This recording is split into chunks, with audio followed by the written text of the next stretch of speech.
मला असं वाटतं ही खूप दुर्दैवी घटना आहे. राजकारणात मतभेद हे असलेच पाहिजेत. एका सशक्त लोकशाहीमध्ये मतभेदच जिथे असतील त्याला लोकशाही म्हणतात. आणि मनभेद किंवा एवढी कटुता हे असणं हे खूप दुर्दैवी आहे. महाराष्ट्रात वाचाळवीरांची कमतरता नाही, पण त्यातून जे सत्तेमध्ये असतात त्यांच्यावर ह्याची जबाबदारी जास्त असते. एक खूप अस्वस्थ करणारी, वेदना देणारी जी घटना काल झाली त्याचा मी जाहीर निषेध करते आणि विनम्र विनंती माननीय मुख्यमंत्र्यांना करते. मान्य आहे तुम्ही सत्तेत आहात, मान्य आहे तुम्हाला एवढा मोठा मॅन्डेट दिलाय, पण माझी एक सुसंस्कृत महाराष्ट्राच्या सुसंस्कृत मुख्यमंत्र्यांकडून माझी अपेक्षा आहे की ते त्यांच्या टीममधल्या लोकांना जरूर सांगतील हा छत्रपतींचा महाराष्ट्र, शाहू फुले आंबेडकरांचा महाराष्ट्र, कैलासवासी यशवंतराव चव्हाणांचा महाराष्ट्र. त्यामुळे हा सुसंस्कृत महाराष्ट्राला गालबोट लावू नका अशी माझी विनंती. काही असं जरी असलं तरी गोपीचंद पडळकर यांची आता थोड्या वेळापूर्वी प्रतिक्रिया आली. ते असं म्हणताय की मला मुख्यमंत्र्यांनी सांगितलंय की याच्या शब्दांचा वापर करू नका, तरी सुद्धा मी कुणाचीही माफी मागणार नाही, मी पवारांची माफी मागणार नाही आणि मी जे वक्तव्य केलेलं आहे त्याबद्दल माफी. मला वाटतं हा प्रश्न किंवा हे स्टेटमेंटवर काय म्हणणं आहे हे मला विचारायच्या ऐवजी मी हे माननीय मुख्यमंत्र्यांना विचारलं पाहिजे. कारण का माननीय मुख्यमंत्र्यांनी तो सुसंस्कृतपणा दाखवलाय, त्याबद्दल मी माननीय मुख्यमंत्र्यांचे जाहीर आभार मानते.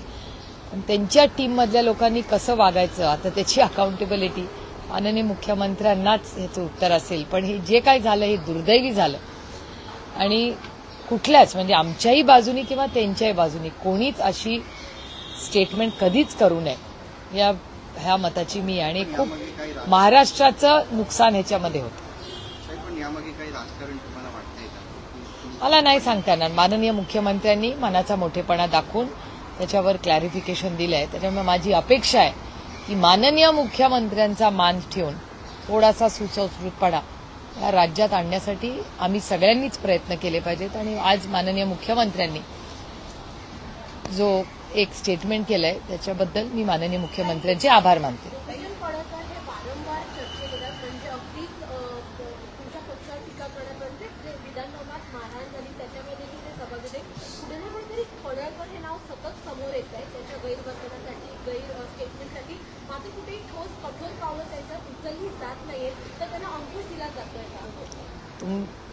हा प्रश्न मला विचारायच्या ऐवजी या मंत्रालयात जाऊन विचारला पाहिजे, कारण का ते त्या टीममध्ये काम करतात. ते जर माझे सहकारी असते तर माझी लाईन ही टोकाचीच असती. कारण हा सुसंस्कृत महाराष्ट्र आहे. मी पुन्हा सांगते आपल्याला की मतभेद हे असलेच पाहिजेत, मनभेद असता कामा नये. आणि इतकी वैयक्तिक जाऊन टीका कुणावरही करणं कुठल्याच बाजूनी म्हणजे ना आमच्या बाजूनी व्हायला पाहिजे ना समोरच्या बाजूनी व्हायला पाहिजे. कारण का ह्याच्यात महाराष्ट्राची संस्कृती ह्याला काळीमा फासल्यासारखं होतं. दुर्दैवी आहे.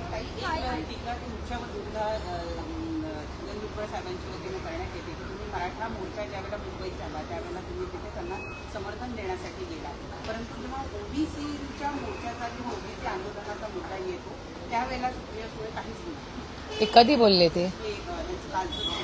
कारण का काल संध्याकाळी मी त्यांना फोन केला आणि ते म्हणले मी असं म्हणलेलो नाही. हे मी स्वतः फोन करून त्यांना विचारलं. याचं कारण असं की मी त्यांना विचारलं की आपण असं एक स्टेटमेंट केलं असं मला माध्यमांनी विचारलं, तर ते म्हणले मी असं स्टेटमेंट केलेलं नाही असं भुजबळ साहेब स्वतः मला म्हणलेत काल.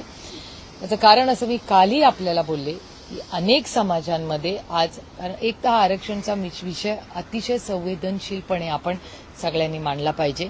त्याचबरोबर धनगर समाज, मराठा समाज, लिंगायत समाजाचे अनेक प्रश्न आहेत आणि अनेक मुस्लिम समाज असतील आणि अनेक घटकांबद्दल हे माझं भाषण ऑन रेकॉर्ड हे पार्लमेंटमध्ये अनेक वेळा आणि मी बोललेले पहिला मुद्दा. आणि ह्या देशामध्ये प्रेस कॉन्फरन्स महत्वाची असतेच, पण त्याच्यापेक्षा एक ऑफिशियल डॉक्युमेंट जी आयुष्यभर रेकॉर्ड, आता तंत्रज्ञानामुळे हे रेकॉर्डवर राहतं, पण तंत्रज्ञान नसतानाही सगळ्यात मोठं जागा जी रेकॉर्डवर राहते पॉलिसी लेव्हलसाठी ते म्हणजे जिथे धोरणात्मक निर्णय होतात ते म्हणजे आपलं पार्लमेंट, संसद भवनमध्ये मी बोललेले.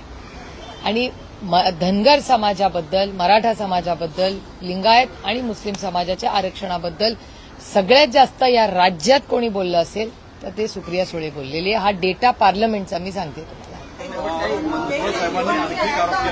सगळ्यांना आरोप देते. दोन मुद्दे आज सकाळच्या प्रेस कॉन्फरन्समध्ये किंवा सकाळच्या बाईटमध्ये छगन भुजबळचे बोलले, ते दोन मुद्दे मी सांगते, दोन्ही पवार साहेबांबद्दलचे. जरूर. एक त्यांनी मुद्दा हा सांगितला की पवार साहेब ज्यावेळेला महाविकास आघाडी सरकार होतं त्यावेळेला मराठा उपसमितीमध्ये सगळे मराठेच होते, त्यावेळेला पवार साहेब काही बोलले नाही.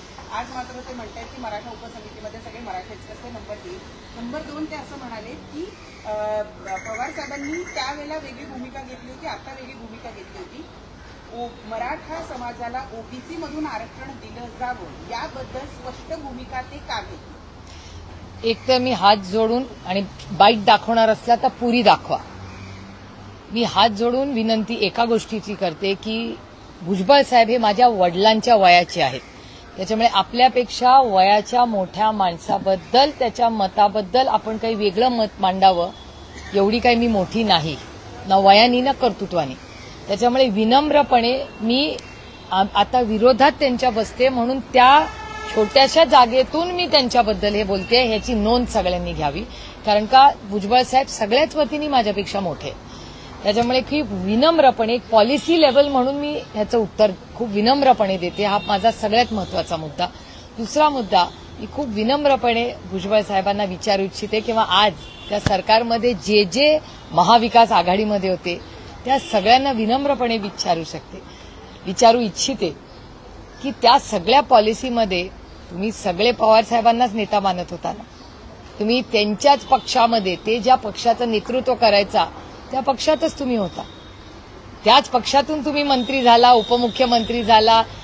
तुमच्या कष्टाच्या आहेत, मी नाही म्हणत नाही, त्या पक्ष वाढवण्यात तुमचेही कष्ट होते.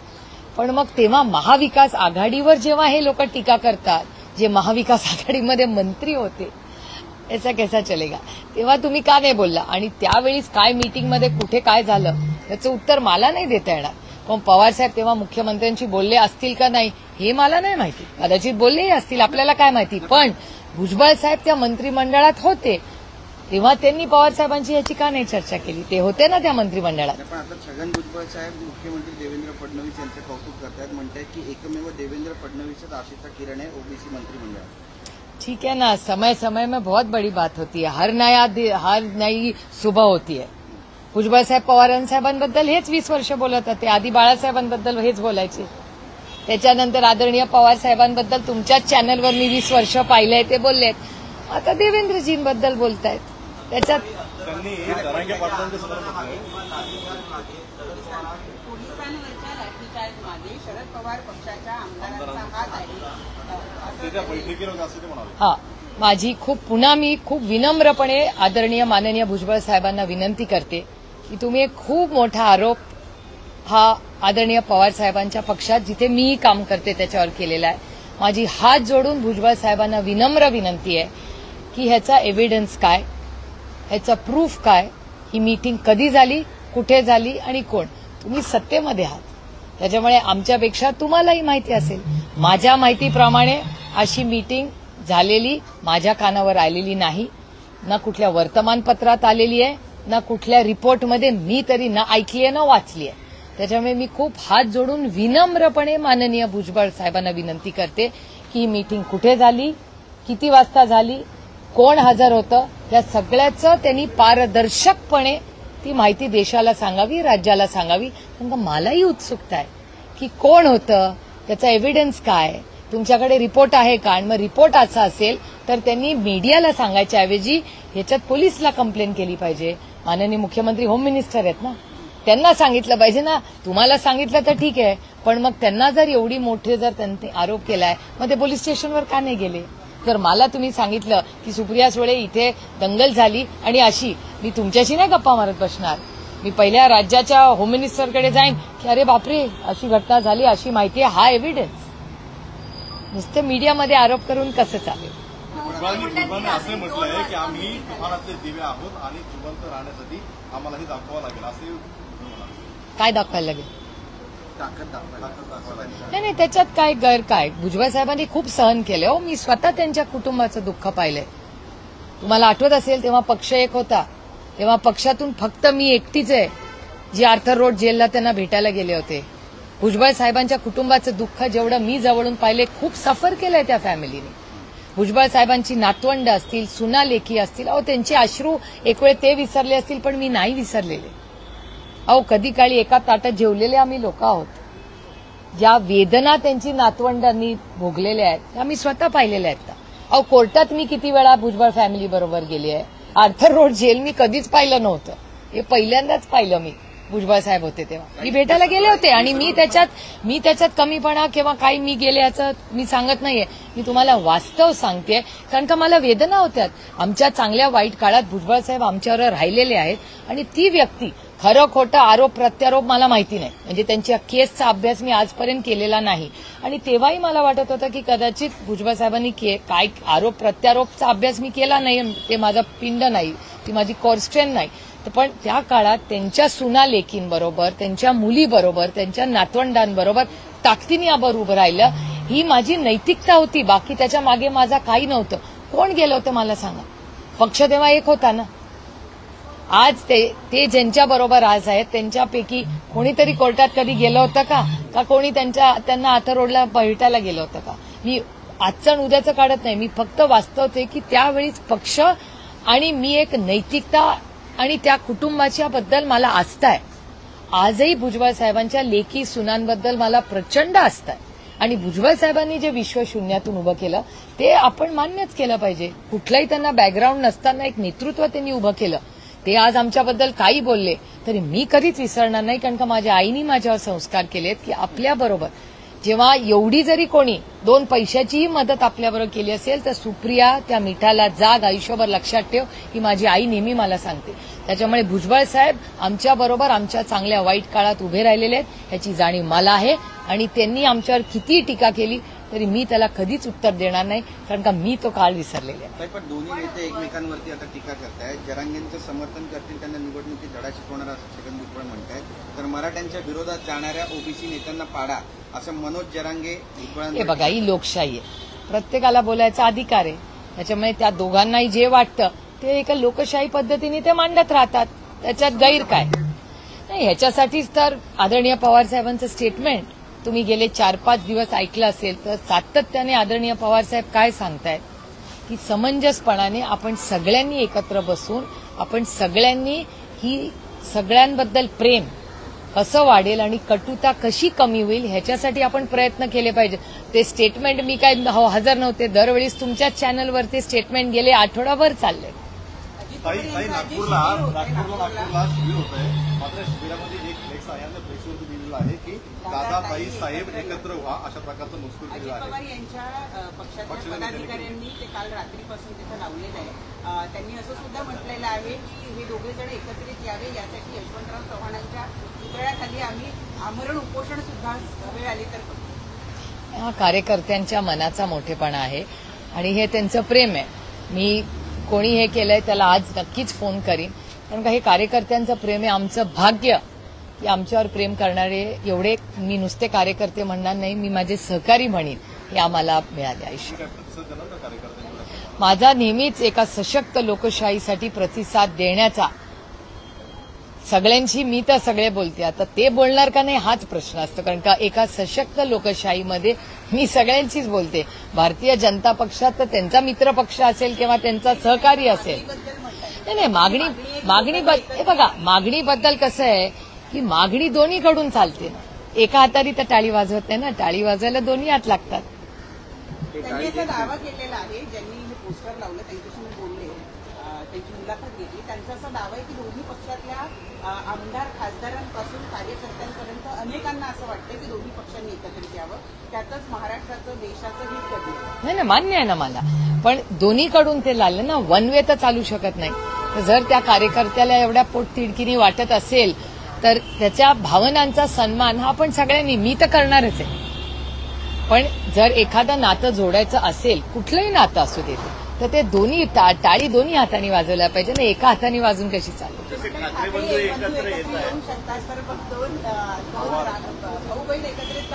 मी पुन्हा तेच सांगते की टाळी एका हाताने वाजत नाही, मी जर तुम्हाला फोन केला तर तो फोन तुम्ही उचलाल, रिसीव्ह तर केला पाहिजे. टाळी एका हाताने कशी वाजेल? मी तुम्हाला फोन केला, तुम्ही उचलल्याशिवाय मी कशी बोलणार तुमच्याशी?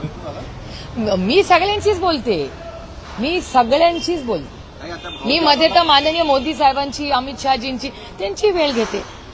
मी डायलॉगसाठी आहे. मला असं वाटतं की कुठलंही नातं, आणि हे मी खूप अकॅडमिक बोलते, मी पॉलिटिकल बोलत नाहीये, कुठलंही नातं असू दे जगातलं, मग प्रोफेशनल असू दे, इमोशनल असू दे, सेंटिमेंटल असू दे, कुठलंही नातं असू दे, ह्याच्यात डायलॉग हा असलाच पाहिजे.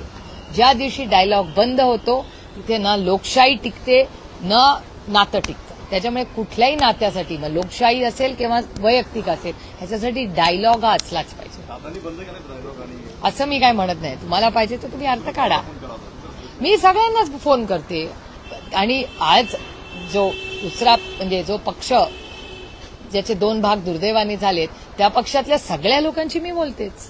मी सगळ्यांची बोलते. आता त्यांनी माझ्याशी बोलायचं का नाही हा त्यांचा निर्णय. अरे भाऊबीजीला खूप वेळ आहे. मी तुम्हाला पुन्हा पुन्हा तेच सांगते की माझी सगळ्यांशी बोलायची तयारी ही नेहमीच असते. माझा स्वभाव सगळ्यांना माहिती आहे, महाराष्ट्रात नाही देशात सगळ्यांना माहिती.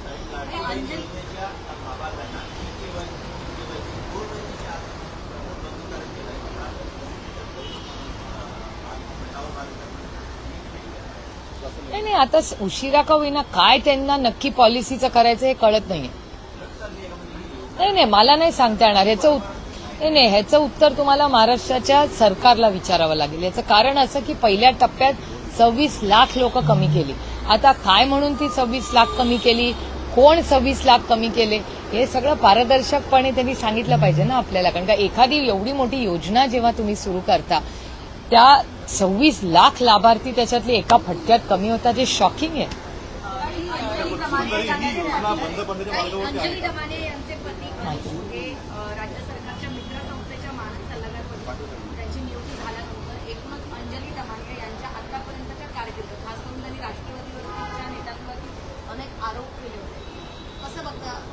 मी तुम्हाला खरं सांगू का, आम्ही प्रोफेशनल्स आहोत.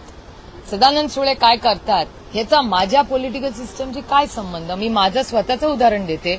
आम आदमी पार्टी जेव्हा स्थापन झाली तेव्हा साऊथ मुंबईमधून एक महिला इलेक्शन लढल्या होत्या. माझा नवरा स्वतः, मी कॅन्डिडेट होते बारामतीला, माझा नवरा त्या महिलेच्या बद्दल अनेक चांगल्या गोष्टी आम आदमी पार्टी म्हणून नाही पण ते कॅन्डिडेट म्हणून त्यांच्याबद्दल सोशल मीडियावर लिहित होत्या. म्हणजे सदानंद सुळेंचं एक मत आणि माझं एक मत हे वेगळं असू शकत नाही का? आणि का नसावं ते? म्हणजे सदानंद सुळेंनी मी जो विचार करते, माझी जी विचारधारा आहे त्याच्यावरच राहिलं पाहिजे. हा नियम कायदा कुणासाठी आणि कशासाठी? We are 2 professional individuals. सदानंदचं एक मत आणि माझं एक मत, व्हॉट्स द बिग डील? मग त्यांनी सगळ्यांवरच टीका केली आहे. नाही, माझं म्हणणं आहे की Anjali Damania is a professional, mister Damania is a professional. माझ्यासाठी ते 2 वेगळे लोक आहेत आणि हे त्यांना अप्लिकेबल नाही, सगळ्यांना अप्लिकेबल आहे. तुमचा नवरा कुठल्या चॅनलमध्ये आहे का काय आहे, how is it my business? It's not my business. We are all professionals आणि इंडिव्हिज्युअल. आता मी काय बोलते आणि सदानंद सुळे काय बोलतात, तुम्ही सदानंद काय बोलला तर ते तुम्ही माझ्यावर कसं लादू शकता? We are 2 independently educated independent human beings. मग शिकलो कशाला आपण? राहुल गांधी वारंवार मतपेढीवरती बोलताना पाहायला मिळतात. महाराष्ट्र सुद्धा विधानसभेनंतर जवळपास 14 लाख मतं वाढलेली आहेत. त्यामुळे कसं बघते आपल्याकडे? नाही, राहुलजी जे बोलतायत ते डेटा ड्रिव्हन बोलतात आणि मला असं वाटतं, मी ऍक्च्युली राहुलजींचं कौतुक करते. काल त्यांनी एक सगळ्यात महत्वाची गोष्ट प्रेस कॉन्फरन्समध्ये सांगितली की मला बॉम्ब फोडायच्या वेळीच मला खूप विचार करून फोडायचा आहे, मला उगाच खोटे नाटे आरोप करायचे नाहीत. म्हणजे ह्याच्या बाबतीत तुम्ही राहुलजींना क्रेडिट दिलं पाहिजे की उगाच एक फटाका फोडला आणि नंतर वॉशिंग मशीन गडबड केली असं नाही राहुलजी करत आहेत. राहुलजी फोकस्ड अलिगेशन्स करतात आणि ते आरोप प्रत्यारोप नाही, ते डेटा ड्रिव्हन माहिती तुम्हाला देत आहेत. व्यवस्थित प्रेझेंटेशन असतं, प्रेझेंटेशनमध्ये तो डेटा असतो. आणि राहुलजींचं मला आठवतं, तुम्ही सगळे प्रेसवाले जेव्हा एका घरात 800 लोक होते तेव्हा तुम्हीच त्या घरात गेला होता ना सगळे, की खरंच 800 लोक एका पत्त्यात राहू शकतात का हो? ते तुम्ही सगळ्यांनी पाहिलेलं आहे. त्याच्यामुळे कालचाही डेटा, माझं म्हणणं आहे पारदर्शकपणे तो व्हेरीफाय करा. आमच्या कुठल्याच कशावरच विश्वास ठेवू नका. आमचं म्हणणं आहे हा डेटा आहे, आणि तुम्ही तो व्हेरीफाय करा. कारण त्यामुळे महाराष्ट्रामध्ये विधानसभेनंतर 4 लाख मतं कमी होणं आणि त्यावेळी 14 लाख वाढणं याच्याकडे कसं? नाही हे ह्याचं अनालिसिस झालं पाहिजे. आता माझा स्वतःचा मतदारसंघ मी तुम्हाला सांगते, म्हणून मी कालही आपल्याशी बोलताना म्हणले की माझ्यापासून सुरुवात करा. आता माझा योगायोग असेल किंवा काय, मी 1.5 लाखांनी निवडून आले आणि विधानसभा टू लोकसभा. मी काय आरोप करत नाही, कारण का माझा डिटेल मी अभ्यास नाही केला, पण योगायोग म्हणून तुम्हाला सांगते की बारामती लोकसभा मतदारसंघात विधानसभेपर्यंत बरोबर 1.5 लाखच मतं वाढली आहेत. हा योगायोग असू शकतो, पण हे खूप इंटरेस्टिंग होतं. मतदार याद्यांवर लक्ष ठेवा असं आता राज ठाकरे पण म्हणतायत. नाही मतदार याद्यांवर लक्ष ठेवायलाच पाहिजे, कारण का डेटा सांगतोय ना. राहुलजींनी जो डेटा मांडलाय किंवा आपल्या पनवेलच्या केसमध्ये जो डेटा आलाय तो धक्कादायक आहे. त्याच्यामुळे हे दुर्दैव आहे, कारण आम्ही इलेक्शन कमिशनवर विश्वास ठेवणारी लोक होतो आणि इलेक्शन कमिशनबद्दल असे जेव्हा प्रश्नचिन्ह येतात तेव्हा काळजी वाटते. देशाच्या ऐक्याची वाटते, संविधानाची वाटते आणि लोकशाहीची काळजी वाटते. संजय राऊत यांना घरात घुसून मारीन असा एक इशारा किंवा असा एक धमकी शिंदे गटाच्या आमदारांनी दिली. मी त्याचा जाहीर निषेध करते. या वाचाळ वीरांची कमतरता म्हणजे काल जयंतरावांवर झालेला हल्ला, आज संजय राऊत साहेबांवर झालेला हल्ला खूप दुर्दैवी आहे. ज्या महाराष्ट्रात, ज्या सुसंस्कृत महाराष्ट्रात माझा जन्म झाला, जे संस्कार आमच्यावर झाले, कैलासवासी यशवंतराव चव्हाणांचे संस्कार झाले, त्याच्यात ही भाषा आम्हाला म्हणजे मला धक्का बसतो की हे महाराष्ट्राची बदनामी का करतात असं लोक बोलू. आणि या सगळ्या गोष्टी देशात जातात, ते लोक या धमक्या द्या, ह्या गोष्टी करतात, याच्यात महाराष्ट्राचं हित नाही.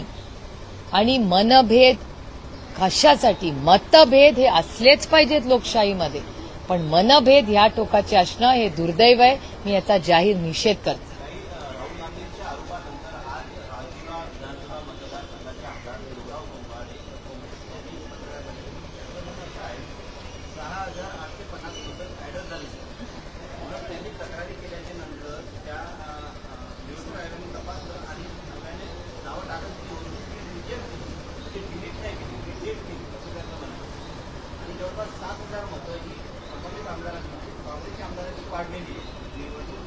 मग त्याची इन्क्वायरी करूया ना.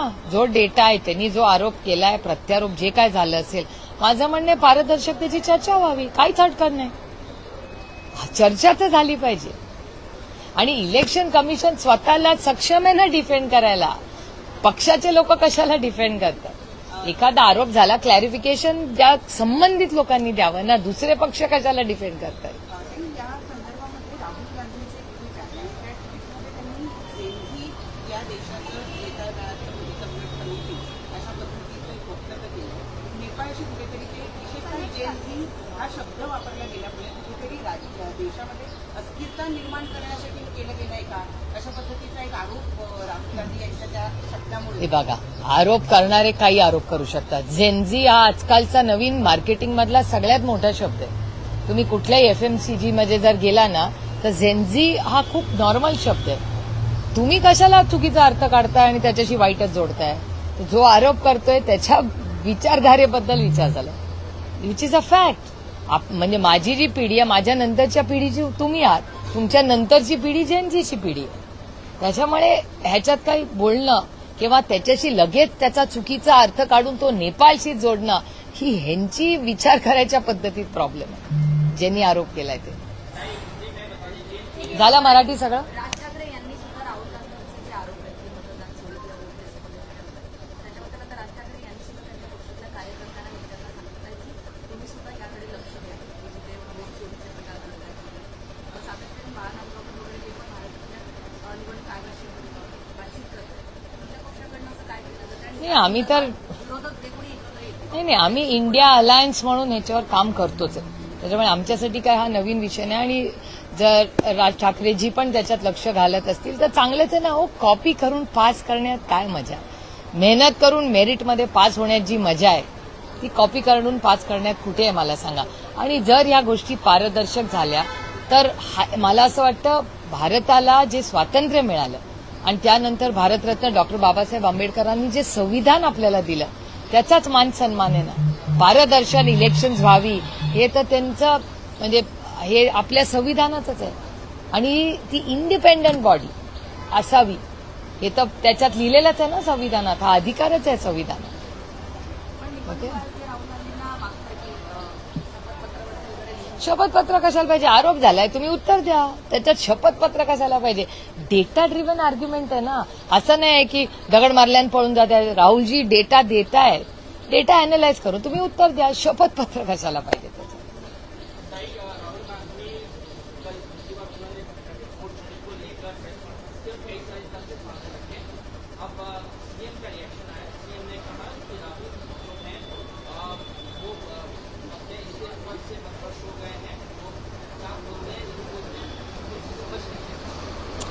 देखिए, एक सशक्त लोकतंत्र में हर एक को बोलने का अधिकार है. राहुल जी ने डेटा बेस्ड एक पूरी प्रेजेंटेशन की तरह डेटा भेजा है.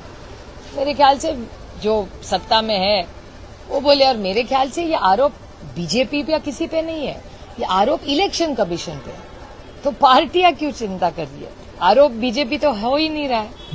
इलेक्शन कमीशन अगर एक इंडिपेंडेंट बॉडी है तो खुद जवाब देगी ना. इनको पार्टियों को जवाब देने की और बीजेपी को जवाब देने की कोई जरूरत भी नहीं है. कोई मांग भी, राहुल जी मांग भी नहीं रहे, राहुल जी कह भी नहीं रहे कि बीजेपी ने कुछ किया.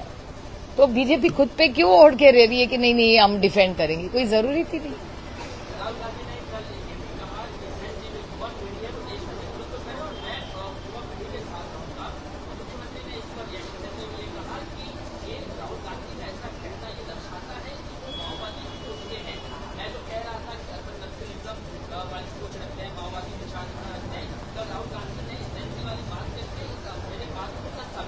कैसे जेनजी माओइस्ट है, ऐसा माननीय मुख्यमंत्री जी का कहना है?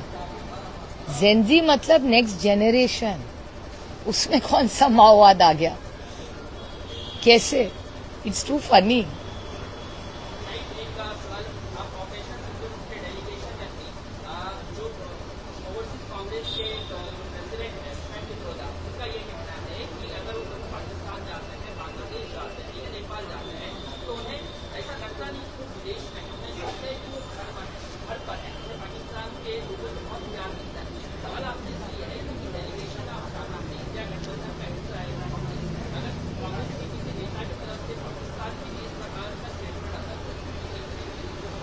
देखिए, आपको याद होगा, आप पैदा भी नहीं होंगे, लेकिन पाकिस्तान, बांग्लादेश और इंडिया एक ही देश था, पहली एक बात.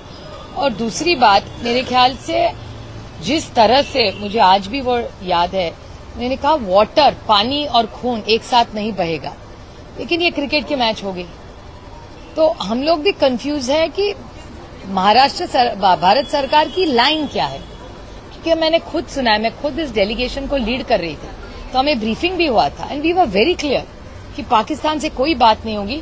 अगर आप खून करेंगे, आतंकवाद करेंगे, हम आपसे बात नहीं करेंगे. दुनिया में कोई भी करे, और ये दुनिया की लाइन है. हर देश यही सोचता है कि अगर आप आतंकवाद करेंगे तो आपसे बात नहीं होगी. तो इधर इस तरफ आतंकवाद हो रहा है और दूसरी तरफ क्रिकेट मैच खेला जा रहा है.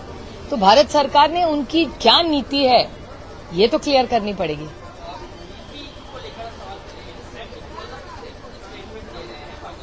कोई मायने नहीं रखता.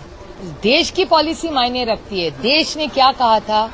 पानी और खून एक साथ नहीं बढ़ेगा, ट्रेड और टॉक्स एक साथ नहीं चलेंगे. फिर क्रिकेट और बैट बॉल कैसे चले सर? आतंकवाद हुआ है इस देश में, 26 लोग गंवाए इस देश ने. कभी जाके पूछे, आंसू देखिए उन औरतों के. आज भी सो नहीं पाती उनकी बीवी और बच्चे. आज भी उनको लगता है जब आंख बंद होती है तो आतंकवादी गंदा सा चेहरा उनको दिखता है.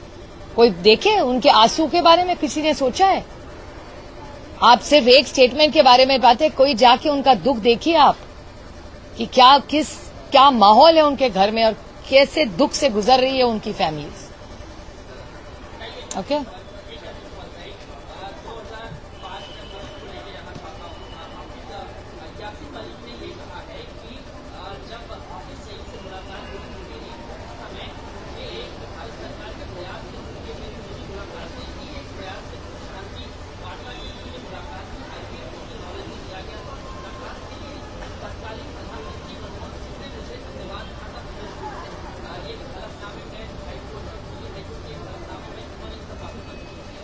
भैया उसको 20 साल हो गए, मुझे नहीं पता.